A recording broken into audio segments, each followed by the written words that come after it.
Évangile de Jésus-Christ selon saint Marc.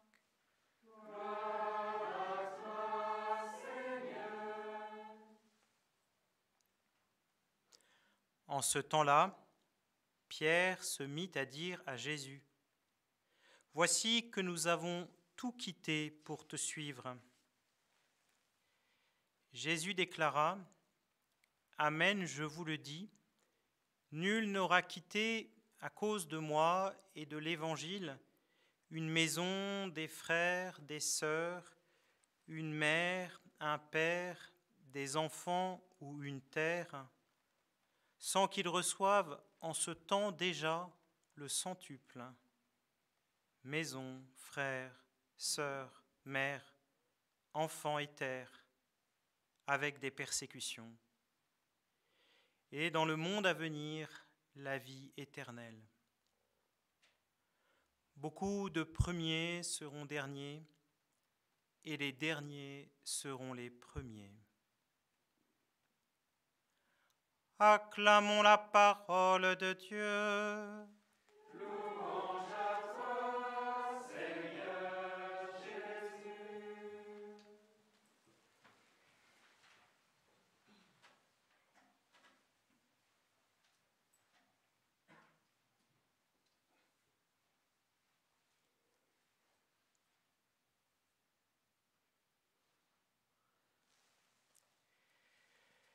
Prière et vie quotidienne, messe du dimanche et vie dans la semaine,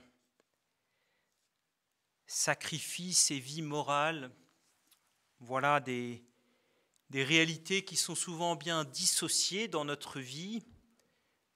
Voilà, de manière plus simple, il nous est tous arrivé, peut-être personnellement ou peut-être certainement personnellement, de faire l'expérience d'un grand écart entre un temps très intense de prière ou une messe très intense à Paray-le-Monial ou ailleurs, et une vie quotidienne très médiocre à nos yeux, très banale, pas très reluisante.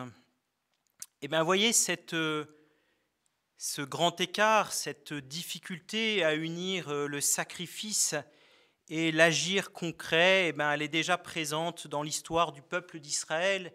Et le texte que nous venons d'entendre en première lecture, tiré du livre de Ben Sira le Sage, ouvre ce chemin dans lequel le sacrifice et la vie quotidienne de nos actes de tous les jours sont unis. Il ouvre ce chemin qui va être accompli dans la personne de Jésus. Et peut-être, frères et sœurs, qu'aujourd'hui, je vous propose tout simplement de regarder comment en Jésus, la vie et le sacrifice et la louange et l'adoration et le culte sont un.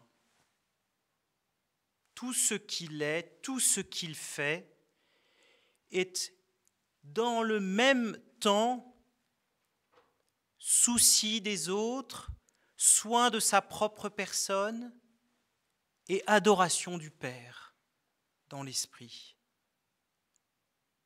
Toute la vie de Jésus est de cette manière-là, sans qu'il n'y ait jamais ce tiraillement, cette dissociation que nous avons, dont nous souffrons probablement. Et à partir de Jésus, puisqu'il a bien voulu renouveler sa vie et son sacrifice dans la messe, à partir de lui, nous pouvons entrer de plus en plus dans cette unification. Nous pouvons de plus en plus comprendre que la messe n'est pas un moment de ma journée ou un moment de ma semaine, mais qu'elle est, comme le dit le Concile, la source et le sommet de toute ma vie. Le moment où je viens déposer tout ce qu'a été ma matinée, tout ce qu'a été ma journée, tout ce qu'a été ma semaine, et le moment où je viens être unifié pour pouvoir poursuivre la route et être tout à la fois dans toutes mes actions une louange au Père et un don pour mes frères dans la charité. C'est à cela que nous sommes appelés, vraiment, sans aucune dissociation, même si ce sont des moments différents de ma journée, le temps de la prière, le temps du repas, le temps du travail, le temps avec les amis, le temps avec la famille et même le sommeil, même si ce sont des moments différents, c'est une seule et même réalité, ou ça doit être une seule et même réalité.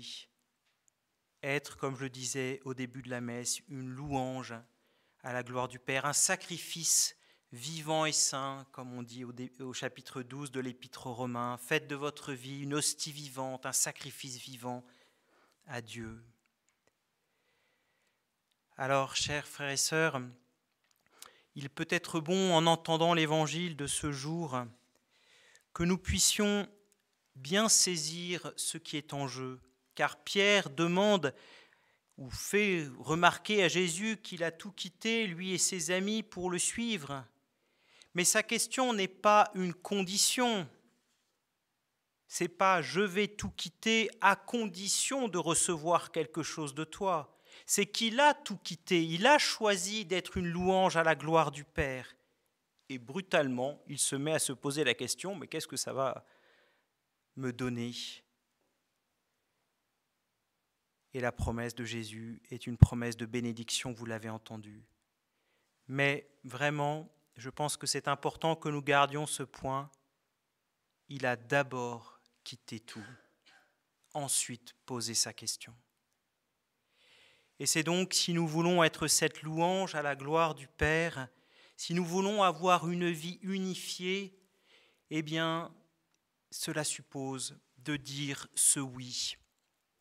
De dire ce oui total au Christ, de faire du Christ le centre de sa vie, de tout quitter pour lui, et à partir de là, en lui, par lui, avec lui, nous serons cette louange à la gloire du Père, nous serons dans l'amour, nous serons dans la béatitude, et la vie éternelle aura déjà commencé pour nous. Eh bien, entrons dans cette messe de plus en plus en disant ce oui et en laissant le Seigneur opérer par la puissance de la messe cette unification de tout notre être tourné vers le Père dans l'Esprit Saint. Amen.